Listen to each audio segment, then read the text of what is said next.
The Raven. Once upon a midnight dreary, while I pondered, weak and weary, over many a quaint and curious volume of forgotten lore, while I nodded, nearly napping, suddenly there came a tapping, as of someone gently rapping at my chamber door. "'Tis some visitor," I muttered, "tapping at my chamber door. Only this and nothing more." Ah, distinctly I remember it was in the bleak December, and each separate dying ember wrought its ghost upon the floor. Eagerly I wished the morrow, vainly I had sought to borrow from my books surcease of sorrow, sorrow for the lost Lenore, for the rare and radiant maiden whom the angels name Lenore, nameless here forevermore. And the silken, sad, uncertain rustling of each purple curtain thrilled me, filled me with fantastic terrors never felt before. So that now, to still the beating of my heart, I stood repeating, "'Tis some visitor entreating entrance at my chamber door. Some late visitor entreating entrance at my chamber door. This it is and nothing more."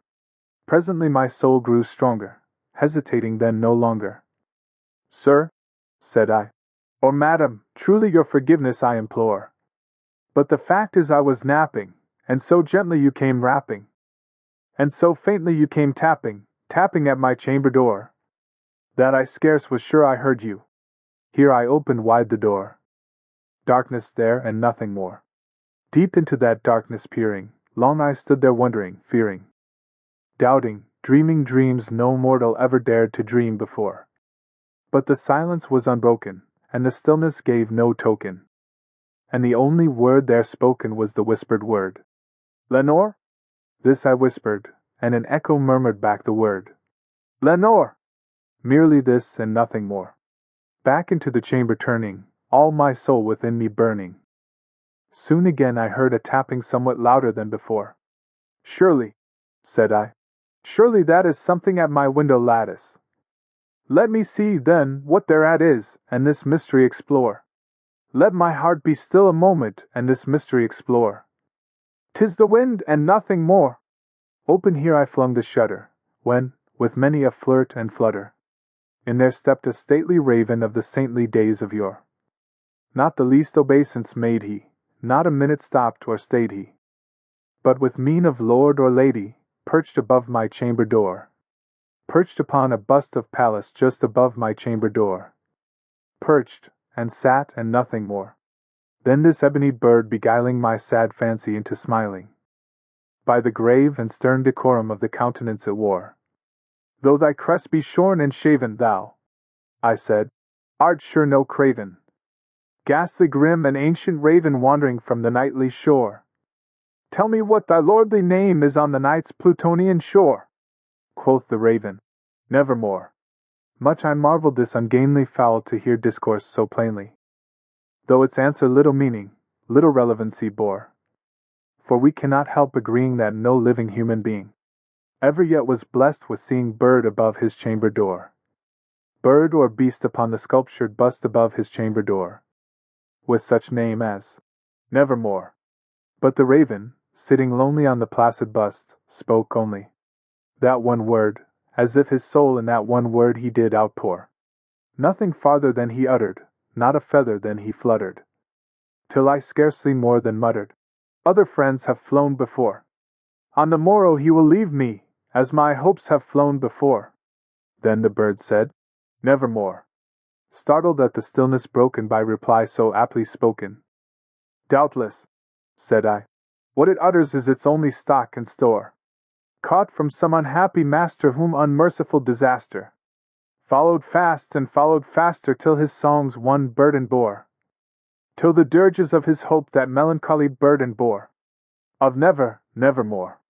But the raven still beguiling my sad fancy into smiling, straight I wheeled a cushioned seat in front of bird, and bust, and door. Then, upon the velvet sinking, I betook myself to linking fancy unto fancy, thinking what this ominous bird of yore, what this grim, ungainly, ghastly, gaunt, and ominous bird of yore meant in croaking, "Nevermore." This I sat engaged in guessing, but no syllable expressing, to the fowl whose fiery eyes now burned into my bosom's core. This and more I sat divining, with my head at ease reclining on the cushion's velvet lining that the lamplight gloated o'er. But whose velvet violet lining with the lamplight gloating o'er? She shall press, nevermore. Then, methought, the air grew denser, perfumed from an unseen censer, swung by seraphim whose footfalls tinkled on the tufted floor. Wretch, I cried, thy God hath lent thee, by these angels he hath sent thee, respite, respite and nepenthe from thy memories of Lenore. Quaff, oh quaff this kind nepenthe and forget this lost Lenore. Quoth the raven, Nevermore. Prophet, said I, thing of evil, prophet still, if bird or devil, whether tempter sent, or whether tempest tossed thee here ashore. Desolate yet all undaunted, on this desert land enchanted, on this home by horror haunted, tell me truly, I implore. Is there balm in Gilead? Tell me, I implore. Quoth the raven, Nevermore. Prophet, said I, thing of evil, prophet still, if bird or devil, by that heaven that bends above us, by that God we both adore, tell this soul with sorrow laden if, within the distant Iden, it shall clasp a sainted maiden whom the angels name Lenore. Clasp a rare and radiant maiden whom the angels name Lenore. Quoth the raven, Nevermore. Be that word our sign of parting, bird or fiend. I shrieked, upstarting. Get thee back into the tempest and the night's Plutonian shore. Leave no black plume as a token of that lie thy soul hath spoken. Leave my loneliness unbroken. Quit the bust above my door. Take thy beak from out my heart, and take thy form from off my door. Quoth the raven, Nevermore. And the raven, never flitting, still is sitting, on the pallid bust of Pallas just above my chamber door. And his eyes have all the seeming of a demon's that is dreaming, and the lamplight o'er him streaming throws his shadow on the floor. And my soul from out that shadow that lies floating on the floor shall be lifted, nevermore. The raven tells the haunting tale of a man consumed by sorrow on a bleak December night, seeking refuge in old books to escape the pain of his beloved Lenore's death. The narrator's somber solitude is interrupted by a mysterious tapping at his chamber door. Initially dismissing it as nothing, he grows restless as the tapping persists, now coming from his window. Upon investigation, a raven enters his room and perches solemnly atop a bust of Pallas, the Greek goddess of wisdom. Amused by the bird's stern demeanor, the narrator asks for its name. The raven replies only with the word Nevermore. Surprised by the bird's ability to speak, the narrator muses aloud that, like the other fleeting joys in his life, the raven, too, will soon depart.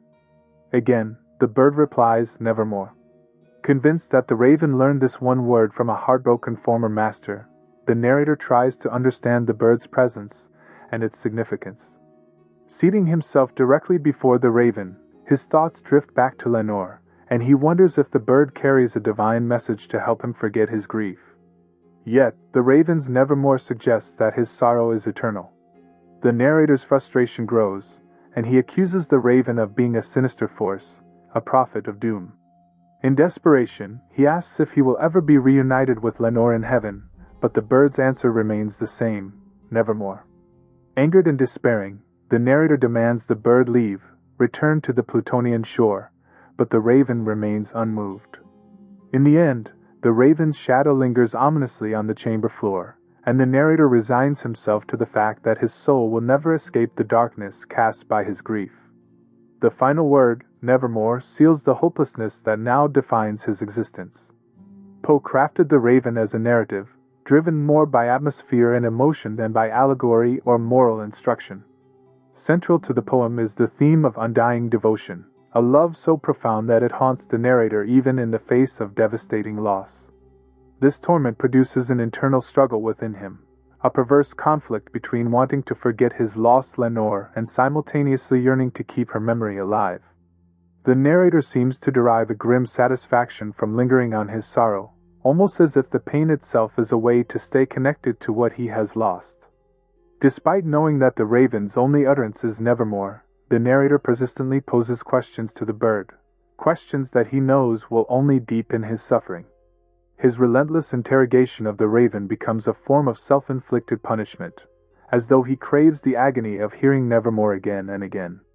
This repetition reflects his descent into self-deprecation, as the narrator seems intent on reinforcing his own feelings of hopelessness.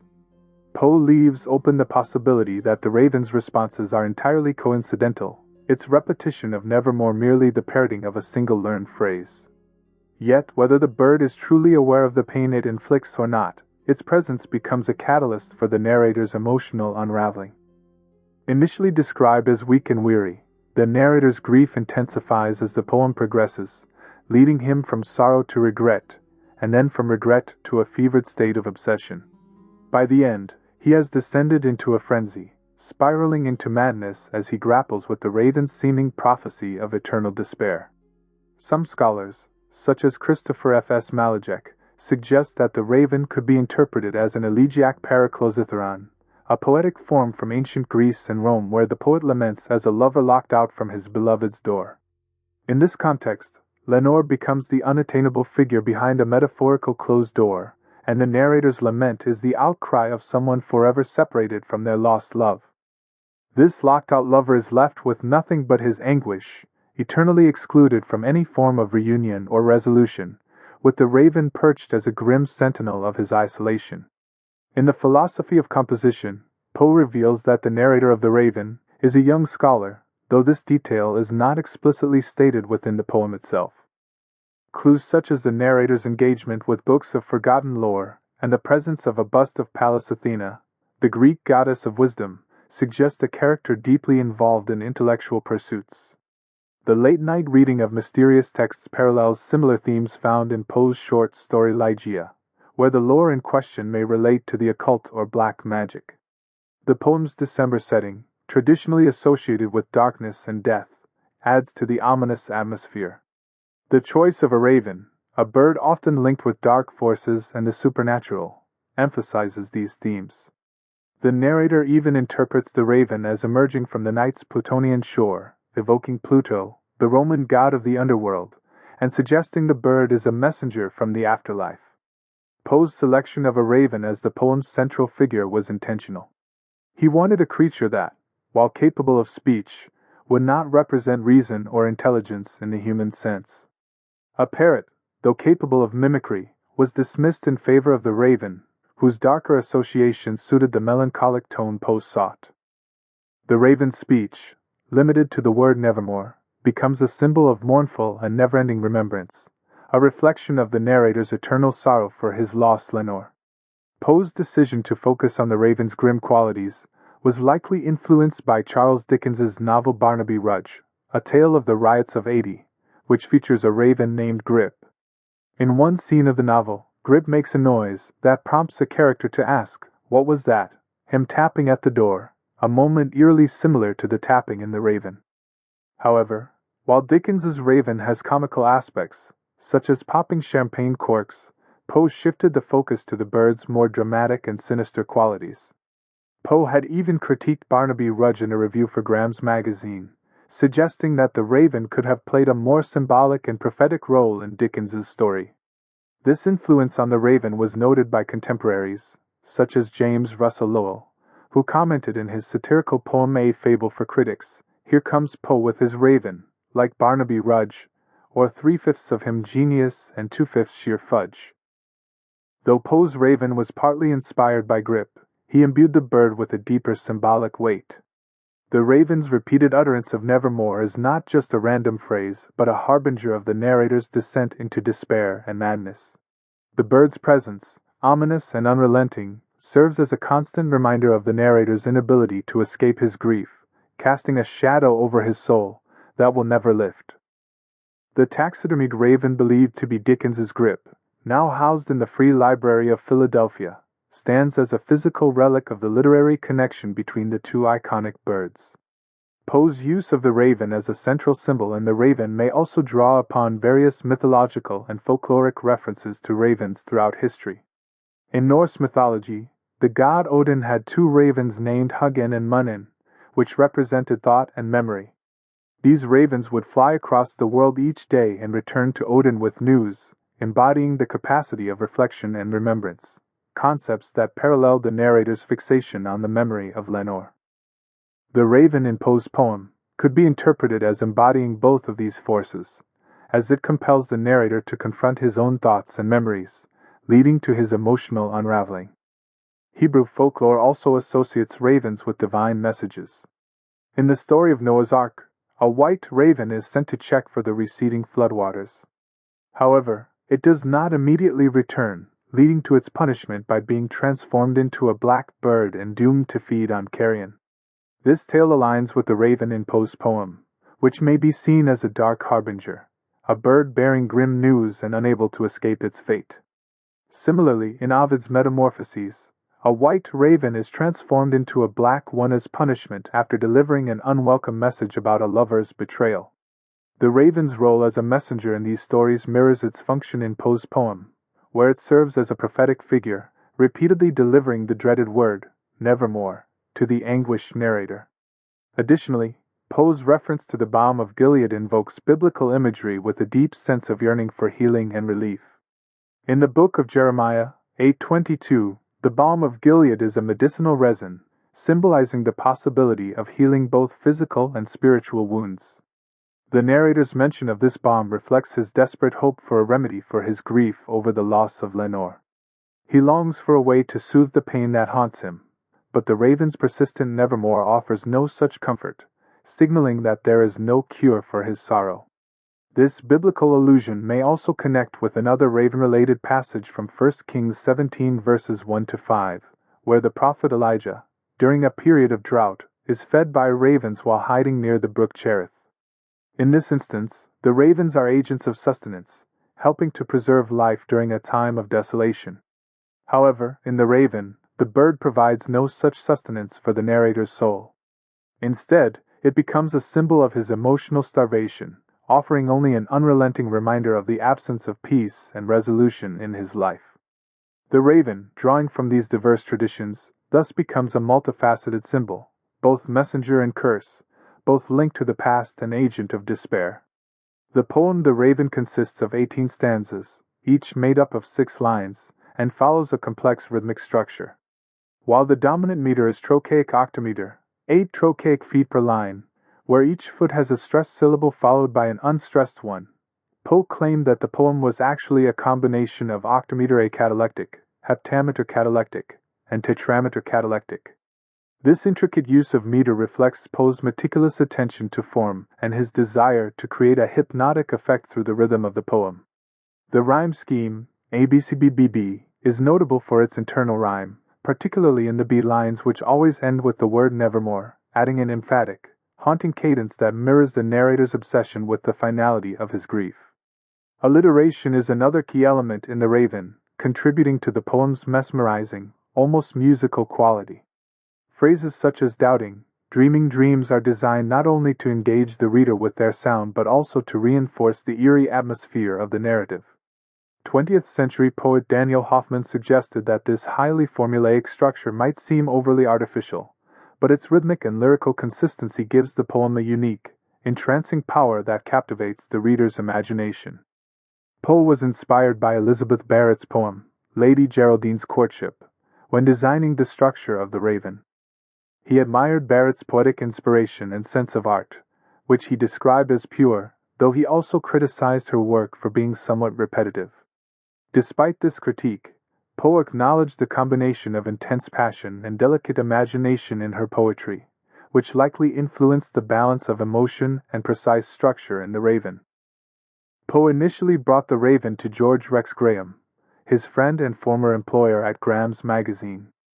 Though Graham declined to publish the poem, he offered Poe $15 as charity, an equivalent of around $491 today. Poe later sold the poem to the American Review, where it was published in February 1845 under the pseudonym Quarles, a reference to the English poet Francis Quarles. Its first publication under Poe's name came in the Evening Mirror on January 29, 1845. The editor of the Mirror, Nathaniel Parker Willis, introduced it with high praise, stating that the poem was unsurpassed in English poetry for subtle conception, masterly ingenuity of versification, and consistent, sustaining of imaginative lift. This initial publication helped the Raven quickly gain traction and was soon reprinted in periodicals across the United States, from the New York Tribune to the Richmond Examiner. The immediate success of the Raven had a significant impact on Poe's career. In June 1845, Wiley and Putnam published Tales, a collection of his prose that marked his first book release in 5 years. Later that same year, on November 19th, they released The Raven and Other Poems, a collection of his poetry that included a dedication to Elizabeth Barrett, whom Poe referred to as the noblest of her sex. This 100-page volume was his first collection of poetry in 14 years and sold for 31 cents. Besides The Raven, it featured many of Poe's notable works, including The Valley of Unrest, Bridal Ballad, The City in the Sea, Eulalie, and The Conqueror Worm. Despite the significance of the collection, Poe downplayed its contents in the preface, calling them trifles and lamenting that they had been altered as they circulated through the press without his permission. Poe capitalized on the overwhelming success of The Raven by following it up with his essay The Philosophy of Composition in 1846, which provided a detailed account of the poem's creation. In the essay, Poe claimed that every element of the poem was carefully and logically crafted to achieve a specific effect, asserting that no part of The Raven was accidental. According to Poe, the Raven enters the chamber to escape a storm, on a midnight dreary in the bleak December, and its perch on the white bust of Pallas Athena serves to create a striking visual contrast between the pale statue and the dark, ominous bird. This visual contrast, he suggested, heightens the eerie atmosphere and the symbolism of wisdom, as Pallas was the Greek goddess of wisdom. Poe also explained his deliberate choice of the word Nevermore for the Raven's refrain. He claimed that the long vowel sounds in Nevermore were selected for their melancholic and sonorous quality, which enhanced the mood of the poem. However, some scholars believe that Poe may have drawn inspiration for the word from poets such as Lord Byron or Henry Wadsworth Longfellow, who also made effective use of similar phrases. Poe had previously experimented with the long O sound in several of his earlier works, including No More in Silence, and Evermore in The Conqueror Worm. This emphasis on the musicality of language reflects Poe's broader literary theory, where he often argued that the sound and rhythm of a poem were as important, if not more so, than the meaning conveyed by its words. Poe also famously stated in his essay that the death of a beautiful woman is unquestionably the most poetical topic in the world. He believed that the loss of such a figure, particularly when expressed from the perspective of a bereaved lover, could evoke a deep emotional response in readers and best suit his intended effect of melancholy and despair. Though the lost Lenore in The Raven remains a somewhat mysterious figure, her role as the narrator's absent beloved resonates with themes of mourning and unfulfilled longing. Some have speculated that Lenore may have been inspired by personal events in Poe's life, particularly the early loss of his mother, Eliza Poe, or the protracted illness of his wife, Virginia Clem Poe, who was suffering from tuberculosis at the time. In Edgar Allan Poe's earlier poem titled Lenore, the mysterious figure of Lenore is portrayed quite differently than in The Raven. The poem discusses how one should respond to the death of a young woman, described as the queenliest dead that ever died so young. Rather than mourning, Lenore's fiancé, Guy de Vere, rejects the idea of raising a dirge. Instead, he believes that death should be celebrated as an ascension to a better world, bidding her farewell with a paean of old days. This notion of celebrating the afterlife contrasts with the grief-stricken tone typical of Poe's other works about dying women.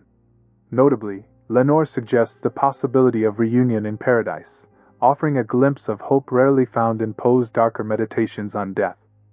In The Philosophy of Composition, Poe described The Raven as an experiment aimed at appealing to both the popular audience and critical literary circles.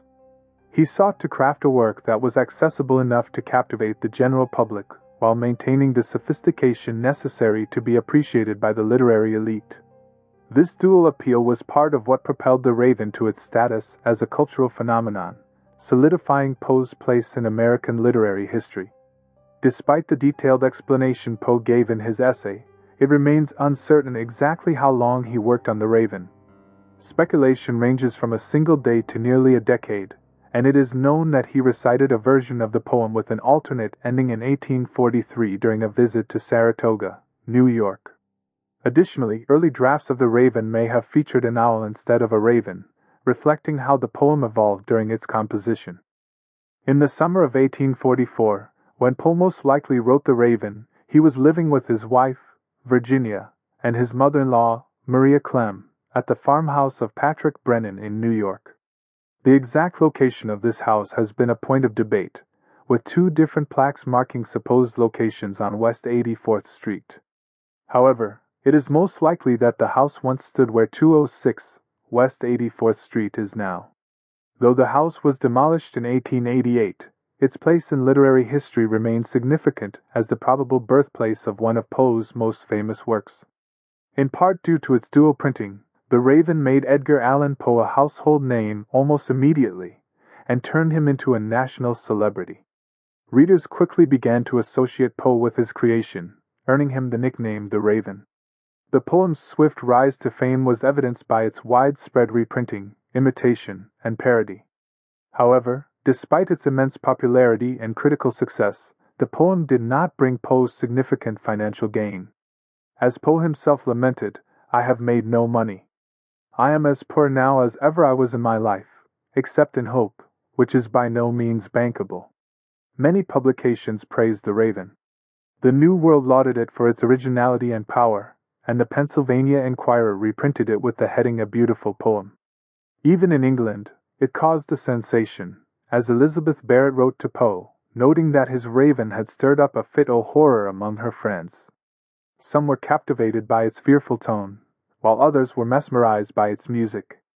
This acclaim also resulted in invitations for Poe to recite the poem at public readings and private literary salons, where his dramatic recitations became legendary. One witness described the experience of Poe's reading as an event in one's life, recalling how he would dim the lamps, stand at the center of the room, and recite the poem in a voice so enchanting that listeners would fear to breathe, lest the spell be broken. The popularity of The Raven also gave rise to a number of parodies, particularly in Boston, New York, and Philadelphia. These included titles like The Craven by Poe, The Gazelle, The Whippoorwill, and The Turkey. One particularly memorable parody, The Polecat, was sent to Abraham Lincoln by lawyer Andrew Johnston. Though Lincoln enjoyed the parody, admitting to several hearty laughs, he had not yet read The Raven at that time. Later, however, Lincoln did read and memorize Poe's famous poem.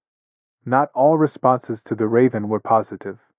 While writers like William Gilmore Simms and Margaret Fuller praised the work, others like William Butler Yeats and Ralph Waldo Emerson criticized it. Yeats denounced the poem as insincere and vulgar, calling its execution a rhythmical trick, while Emerson claimed, "I see nothing in it." The poem also faced criticism from a reviewer in the Southern Quarterly Review, who complained that its supernatural elements, such as the tapping at the door and the fluttering curtain, would only affect a child who had been frightened to the verge of idiocy by terrible ghost stories. I personally believe that these critics are fools. Additionally, accusations of plagiarism surrounded The Raven. A pseudonymous writer, Udis, suggested that Poe had borrowed from a poem called The Bird of the Dream, and after Poe's death, his friend Thomas Hawley Chivers claimed that Poe had stolen elements of The Raven from one of his poems, particularly the meter and the refrain Nevermore. Internationally, The Raven became a popular target for translation, especially in Hungary, where more than a dozen poets, including notable literary figures like Mihai Babits, Deja Castellanii, Arpad Tath, and Georgi Faladi, took on the challenge of rendering the poem into Hungarian. Balázs Bertalan even wrote a paraphrase of the poem from The Raven's point of view, further demonstrating the poem's broad appeal and adaptability across languages and cultures.